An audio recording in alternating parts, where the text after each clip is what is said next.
Hello, kumusta po kayong lahat? Ito po inyong old buddy na si Nurse Kaloy. Meron po tayong isang reaction video. Napakalaga ito na gusto ko malaman nyo. Dahil dito po malalaman kung saan at kung ano nangyari dun sa confidential funds at intelligence funds na worth 125 million kay VP Sara na nagastos lamang in 11 days. At dun sa 37 plus million na pondo niya sa DepEd. Ngayon, dun sa mga videos or hearings, mga comments ng mga netizens, nawawalan po sila ng gana. Dahil sa dalawang tao na ito na pwedeng magpabagsak kay VP Sara. Pero bago ko pagpatuloy ang ating video, panoorin niyo po hanggang huli kung ano ang isasagot ni VP Sara. At sana mag-subscribe na rin po kayo, like and share. Maraming salamat po. Papakita po ko sa inyo yung binabanggit na dalawang tao na magiging dahilan para si VP Sara ay posibleng ma-impeach. Sandali lang po. Sa mga hearing na nakaraan, merong isang tinatawag, naging popular ang pangalan na to, Mary Grace Piato. Si Mary Grace Piato ay siya po yung isa sa mga pumipirma ng mga acknowledgement receipts. 158 acknowledgement receipts ang kanyang napirmahan, same name, pero iba-ibang signature, iba-ibang lugar, iba-ibang petsa, iba't ibang oras. Kaya nagtaka po ang mga kongresista. Posible bang mangyari yung ganon? Isang tao, iba't ibang pirma. Ngayon, kasalukuyan po, binigay ng Kongreso sa PSA at sa NBI-PNP para imbestigan itong taong ito.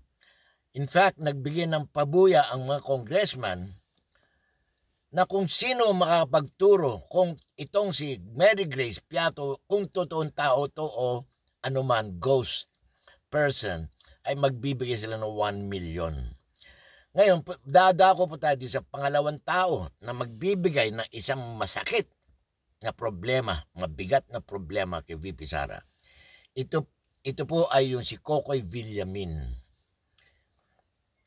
Nalaman po ito ni Congressman Adyong ng Mindanao na itong taong ito ay pumirma ng acknowledgement receipts sa OVP na isang ahensya at sa Department of Education. Bali, dalawang ahensya ang kanyang pinirmahang acknowledgement receipts na isa lang naman ng tao, katauhan niya. Yun po ang pinagtataka ni Congressman Adyong na pwede bang gawin yung ganon? Ang sagot ng COA dyan is unlikely. Kasi magkaiba nga pong ahensya yon. Kaya hindi po pwede. At meron tayong supporting video, article tungkol nga po dito kay Villamin. Galing po ito sa Inquirer.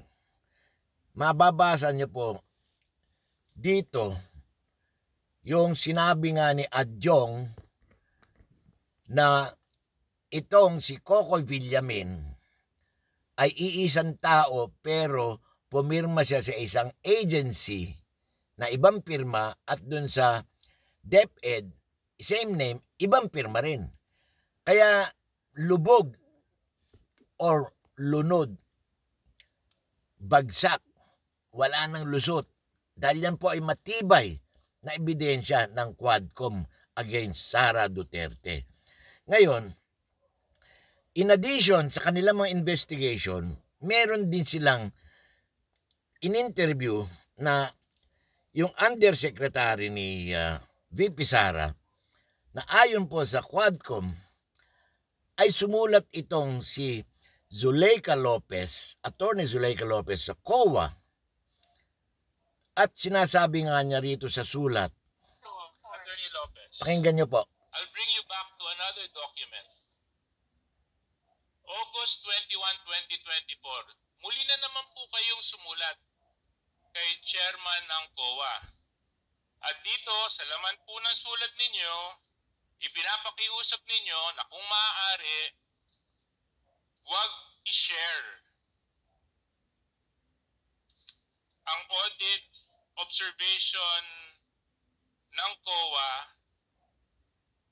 sa Kongreso. Noong August 13, 2024, nag-issue ang House Committee ng Appropriations ng subpoena, Duces Tecum, sa COA kaugnay ng COA Audit Report tungkol sa pondo ng OVP at DepEd.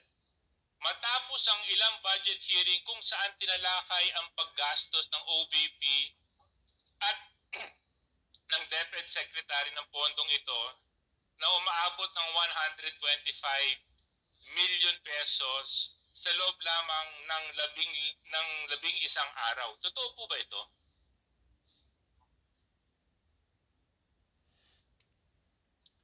Your Honor, I'm sorry, I did not catch the question.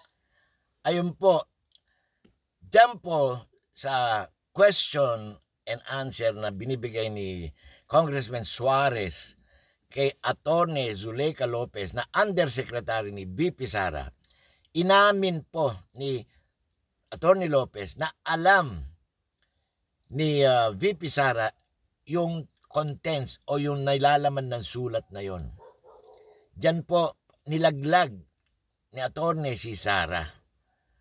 Pero sabi nga, continue watching dahil sa end of this video, malalaman nyo kung anong isasagot ni VP Sara.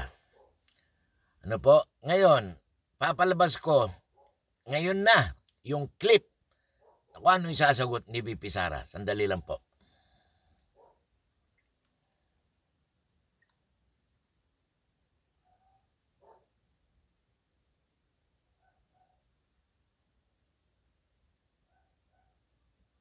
Bakit ginastos nyo kagad ito ng period? Laging grade. Yung nga po ang sabi dyan, si VP Sara ay tagilid kumbaga sa bangka. Malamang, sa malamang, siya ay mag-a-appear dapat sa Kongreso. Kung talaga siya ay pinuno tulad ng kanyang ama na lumabas at pinagtanggol ang kanyang mga tao. Sana ganon din si VP Sara. Kaya ang ginagawa ng amin, Pakinggan niyo po ang tanong ni Akop. para magamit namin sa next year. At may liquidate namin ng tama. Hindi yung ginawa po ninyo. Diba? Attorney, if you're really well versed sa finance, dapat alam mo yun.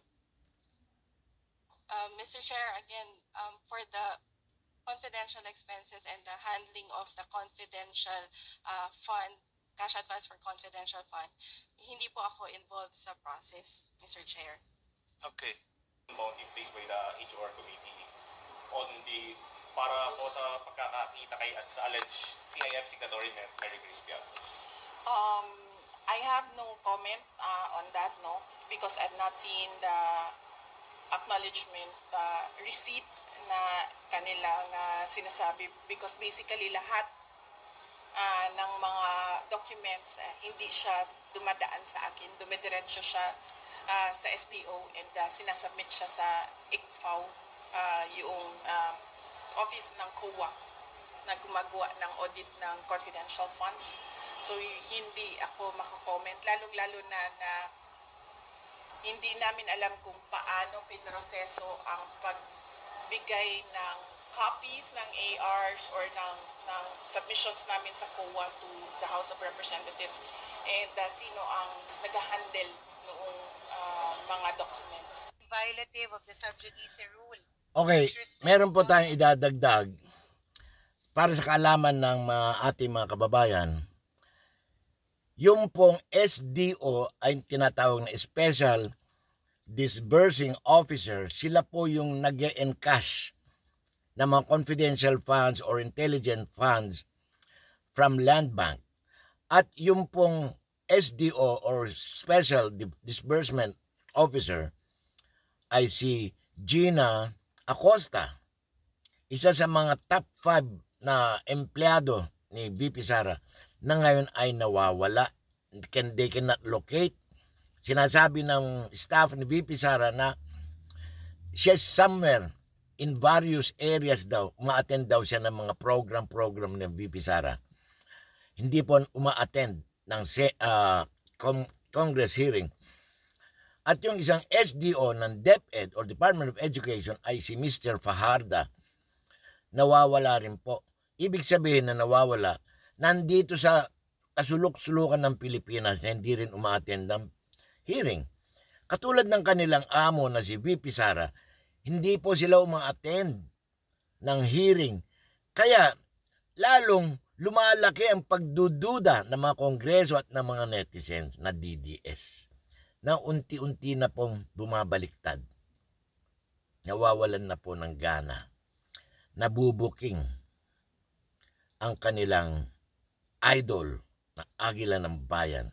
Kayo po, ano sa palagay nyo? Maraming salamat po.